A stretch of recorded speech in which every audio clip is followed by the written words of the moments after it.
another bunch of problems, very basic problems on projectile motion.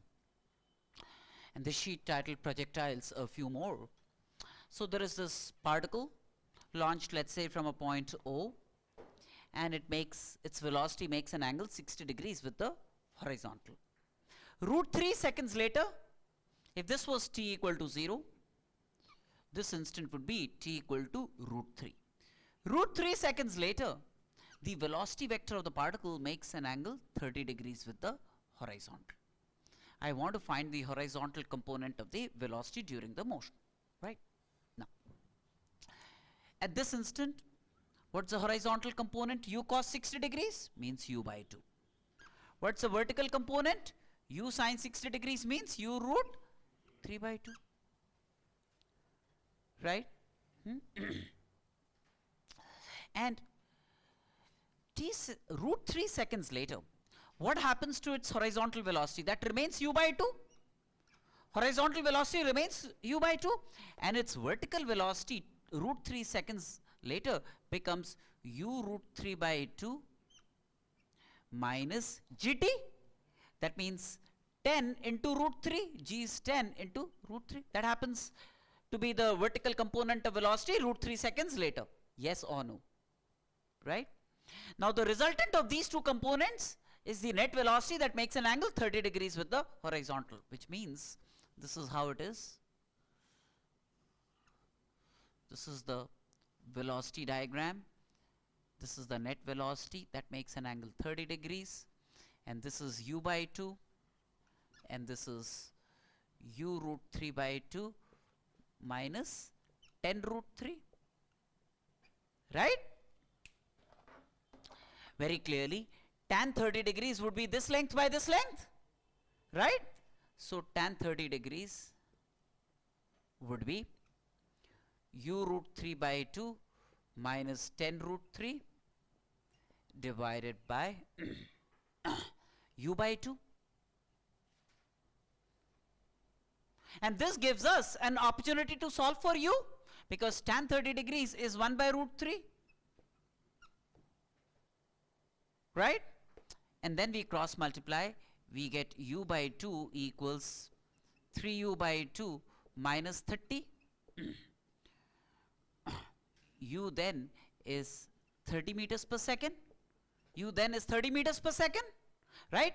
We need horizontal component of velocity, horizontal component which is u by 2, which is then 15 meters per second. Horizontal component of the velocity is u by 2, which is 15 meters per second. Yes or no? I hope all of you got this right independently also. Right? Stand by.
On its trajectory, and these P and Q are at the same height above the horizontal. These P and Q are at the same height above the horizontal. Half the maximum height in this case, it's given. H is half the maximum height. Now, I want to find the average velocity from P to Q of the particle. I want to find the average velocity from P to Q of the particle.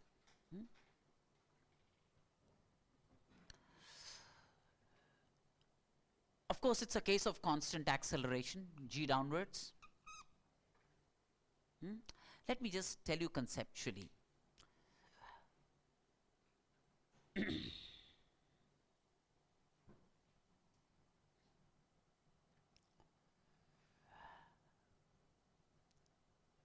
when the particle goes from P to Q, what is its displacement? PQ, which is purely horizontal. Its displacement is purely horizontal.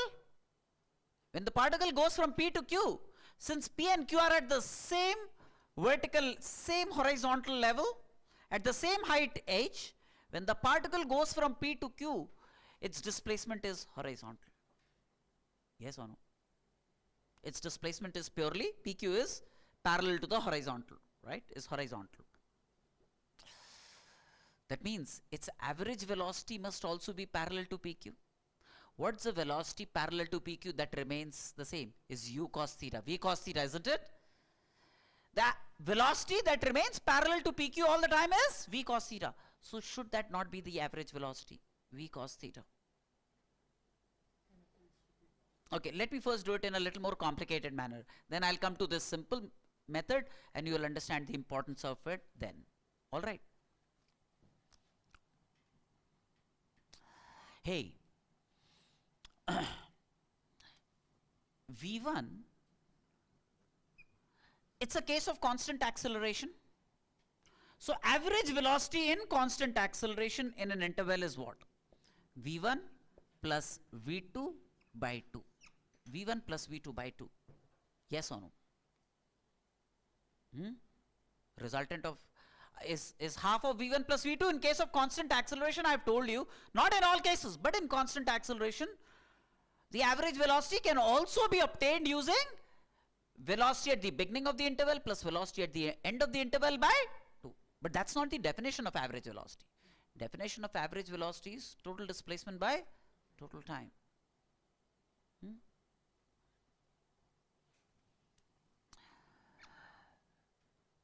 Now, P and Q are at the same level. So would you not want to believe at P, if this is the velocity, the magnitude of the velocities must be the same at P and Q. Both must be, say, V0. At P and at Q, their velocity magnitudes must be the same and must be, say, V0. Right? And the angles that this V0 makes with the horizontal from symmetry must be the same. If this angle is alpha, this must also be alpha from symmetry considerations for points at the same level. All this is not required though. So the initial velocity vector is what? V0 cos alpha I cap plus this vector. This is my x direction and this is my y direction. Plus V0 sin alpha j cap, that's the initial velocity vector. Velocity vector at P. The velocity vector at Q, this is the velocity vector V2, which is the velocity vector at Q, is going to be what? V0 cos alpha I cap minus V0 sin alpha j cap. Yes or no? No? If you add the 2 and divide by 2, what do you get? V0 cos alpha, which is the same as V cos theta, horizontal component of the velocity, which is the same as V cos theta because the horizontal component is not changing with time. Is V cos theta? Yes or no? Or, simply speaking, average velocity in an interval would be total displacement PQ divided by total time t. Right? So if I go from P to Q, would you not want to believe that PQ is caused by what? PQ is caused by u cos theta, right? U cos theta remains the same, acting for t seconds. PQ is caused by what? U cos theta acting for t seconds, and average velocity is what? Total displacement PQ by total time t. Total displacement PQ by total time t, which is u cos theta.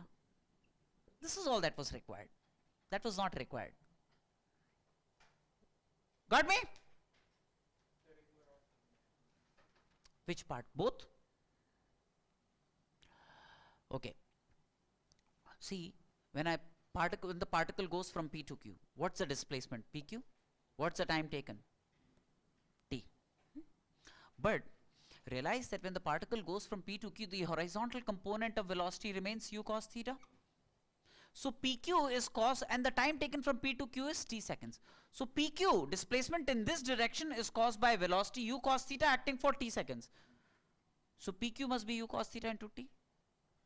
What is the average velocity from P to Q? Total displacement PQ by total time taken t.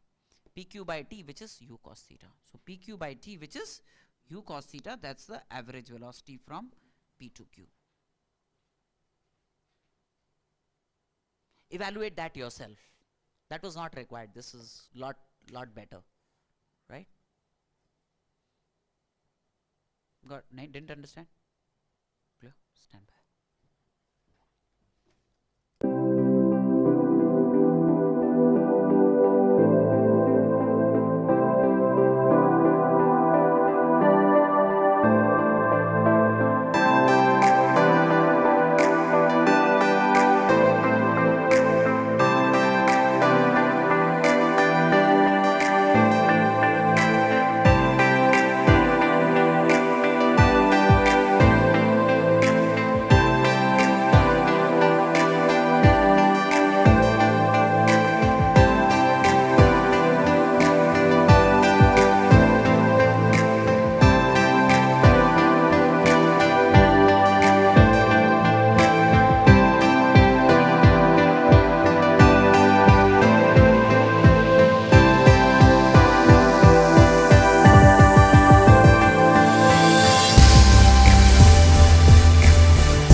Of 18 meters per second.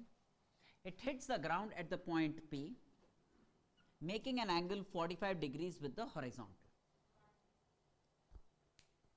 There is a particle which is launched from the top of a tower with a velocity 18 meters per second horizontally, right? And it hits the ground at a point P, making an angle 45 degrees with the horizontal. I want to find the velocity at the point P, speed at the point P. Now, hey, the horizontal velocity will remain 18 meters per second at all times. That means, look at this velocity diagram. This is the net velocity vector, say V at P.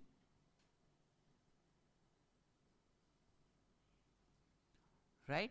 And the horizontal velocity will remain 18 meters per second. The horizontal velocity will remain 18 meters per second. This is 45 degrees. Now, if this is 18 meters per second, then the net speed would be what? V sec 45 degrees.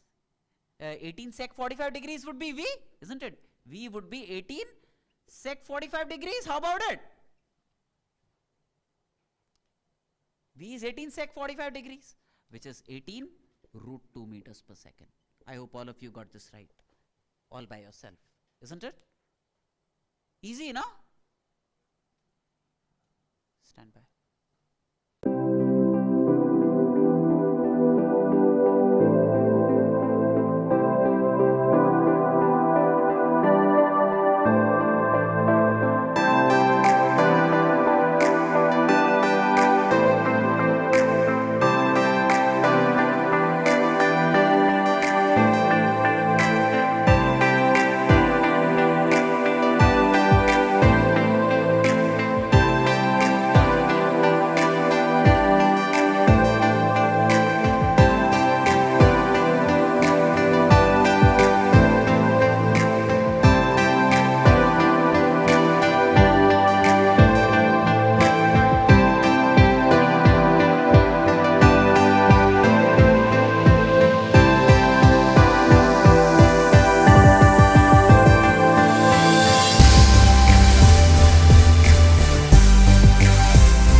Particle launched with a velocity u, making an angle theta with the horizontal. And there are these two poles of equal height. And the particle just grazes past the top of the two poles. Just grazes past the top of the two poles. One at an instant of time 1 second, the second one at an instant of time 3 seconds. Right? I want to find the maximum height attained by the projectile. I want to find the maximum height attained by the projectile. Hey, simple. If this is t equal to 1, this is t equal to 3, then the top is reached at t equal to 2 seconds. Yes or no? The top would be reached at t equal to 2 seconds. That means the total time of flight must be 4 seconds. The total time of flight must be 4 seconds, 2 seconds, and then 2 seconds, 4 seconds. But the total time of flight is what? 2 times the initial vertical velocity by g. 2 times the initial vertical velocity by g is the total time of flight, right? 4 seconds. That gives me uy equal to 20 meters per second. And h max, therefore, would be uy squared by 2g. Uy squared by 2g, which is 400 by 20 meters. That makes it 20 meters. Yes or no? I hope all of you got it right. Right? Stand by.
So there is a particle launched with a velocity u making an angle 60 degrees with the horizontal.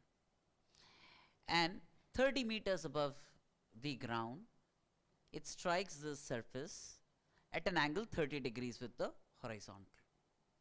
What is it that I need to find? U is what I need to find. U is what I need to find. Now, very clearly between points O and P, I can apply conservation of energy, right? It has only kinetic energy here, half mu square, right? At this point, its kinetic energy is half v squared, and in addition, it has potential energy mgh. Can I say this? Conservation of energy? That gives me v squared equal to u squared minus 2gh.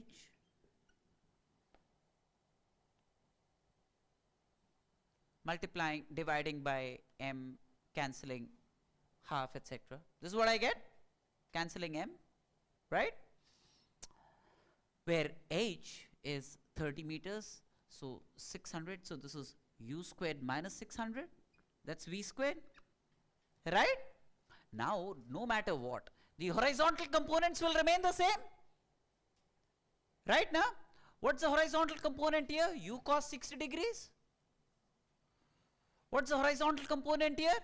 V cos 30 degrees. That means U must be V root 3. Using these two equations, you can solve for V. You can write as V as U by root 3 and solve for V. How much is it? 30 meters? U is 30 meters per second when you solve for this. These two equations you can solve, obtain U as 30 meters per second. Did this? Stand by.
problem, what's given is, for a given u, if I vary theta, this is how range varies. This is how range varies. If for a given u, if I keep varying theta, this is how range varies.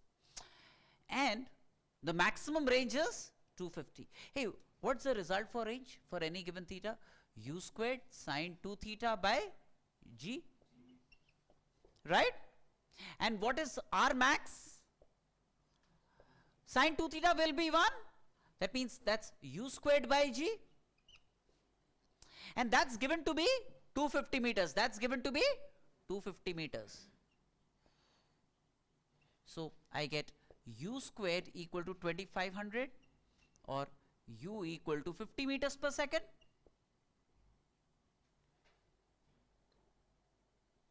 U is 50 meters per second. Also, what's given is, it's launched at an angle theta, the particle is launched at an angle theta such that the time of flight, which is given by 2u sine theta by g, is root 3 times the maximum time of flight. Hey, how do you get the maximum time of flight? When sine theta is 1, you'll get the maximum time of flight, isn't it? So maximum time of flight would be 2u by g. 2u by g is the maximum time of flight, and it's given that the given time of flight is root 3 by 2 times the maximum time of flight. The given time of flight 2u sine theta by g, it's launched at an angle theta, whereby its time of flight is root 3 by 2 times the maximum time of flight. That's given. That's given in the problem. So then, very clearly 2u by g will get cancelled from both sides. That gives me sine theta equal to root 3 by 2, or theta equal to 60 degrees. Theta equal to 60 degrees. Now, what is it that I need to find? The least possible velocity of the particle during the journey. Hey, in a projectile motion, if a particle is launched with a velocity u at an angle theta, then the least speed is at the highest point, which is only u cos theta. At all other points, there is a vertical component of the velocity. So the least speed the particle attains is at the highest point. And u cos theta in this case is going to be 50 into cos 60 degrees. That means 25 meters per second is the least speed of the particle. Yes or no? That's the least speed of the particle.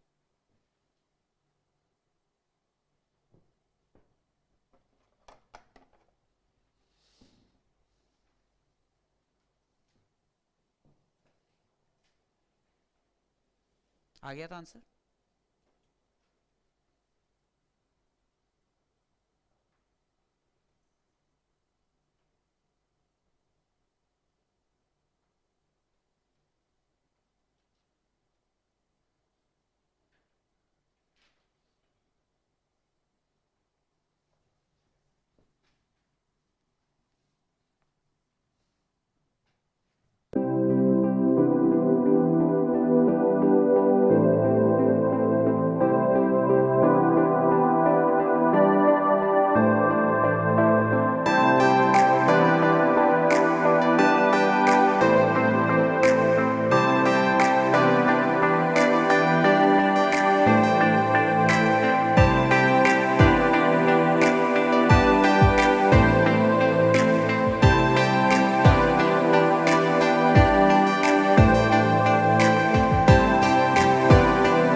So there are two projectiles A and B launched from the same horizontal level. One with a velocity 2u naught making an angle 60 degrees as shown. the other one with the velocity u naught making an angle 60 degrees as shown, right? I've of course told you in the past that if you look at one projectile from another, then the path is going to be a straight line. Why? Because their relative acceleration is 0. So their relative velocity will be constant, right? Whatever initially you witness as the relative velocity of A with respect to B, that will remain the relative velocity at all times. Why? Because relative acceleration is 0, right? Now B treat B as an observer, A as the observed. So first of all, I can resolve the velocity of A as 2u cos 60 degrees, which is u naught, and 2u naught sine 60 degrees, which is u naught root 3. That's the velocity components of A along the x and the y directions, right? For B, it's u naught cos 60 degrees and u naught root 3 by 2. Yes or no? Resolving their velocities along the x and the y directions. Let me convert this situation into an equivalent situation where B is treated as an observer and A as the observed, right? Where B is treated as an observer and A as the observed. So this situation is like equivalent to A as if I'm fixing B, B is my observer, then I would have to revise the velocity of A. In this direction, velocity of A would be u naught minus u naught by 2. That means 3u naught by 2. Relative velocity of A with respect to B in this direction would be u naught plus u naught by 2, isn't it? No. Velocity of A with respect to B along the x direction would be what? Velocity of A along the x direction minus velocity of B along the x direction, isn't it? Their relative velocity along the x direction would be velocity of A along the x direction minus velocity of B along the x direction, right? What's the velocity of A along the x direction? U naught. What's the velocity of B along the x direction? Minus u naught by 2. Minus u naught by 2 because it's in the opposite direction. So minus u naught by 2. So their relative velocity along the x direction is 3u naught by 2, right? So velocity of A along the x direction is 3u naught by 2 as seen by B, and velocity of A in the y direction with respect to B, velocity of A with respect to B in the y direction is going to be velocity of A in the y direction minus velocity of B in the y direction. What's velocity of A in the y direction? U naught root 3. What's the velocity of B in the y direction? U naught root 3 by 2. So that makes it u naught root 3 by 2. Yes or no? So velocity of A as seen by B in the y direction is u naught root 3 by 2. That means these are the velocity components of A as reported by B initially. And these will continue to be the velocity components of A as seen by B at all times. Right? And realize that consequently the relative velocity of A as seen by B would be like this. Relative velocity of A as seen by B would be the resultant of these two. This would be the net velocity of A as seen by B. This would be the net velocity of A as seen by B. Yes or no? And this will make an angle, say theta with the horizontal. This will be the net velocity of A as seen by B. That means A will continue to move in this direction with the same speed as reported by B. This would be the trajectory of A as seen by B. This would be the trajectory of A as seen by B at all times, right? And what would tan theta be? Tan theta is going to be this length divided by this length, which is like u naught root 3 by 2 divided by 3u by 2, 3u naught by 2, 3u naught by 2. Yes or no? Which is 1 by root 3. So what is theta? Theta is 30 degrees. That means the path of A as seen by B is a straight line passing through A, which is the origin, making an angle 30 degrees with the horizontal. Yes or no? Got me now? Sure? Huh? So that's one thing. Now, so this angle I know. So B thinks that A is moving along this straight line, right? Very clearly, it's like B is fixed. So the shortest distance between A and B would be this. When A comes to this point, call it A prime. Then the distance between A and B will be the smallest. Then the distance between A and B will be the smallest. Yes or no? Right? And this theta we have obtained is 30 degrees. Right? This then will be the shortest distance. This then will be the shortest distance between A and B, D minimum. Right? And this length is given to be some L, right? So this is L sine 30 degrees. D minimum will be L sine 30 degrees. Yes or no? So D min will be, this length is given to be L sine 30 degrees, which is L by 2 would be the shortest distance between A and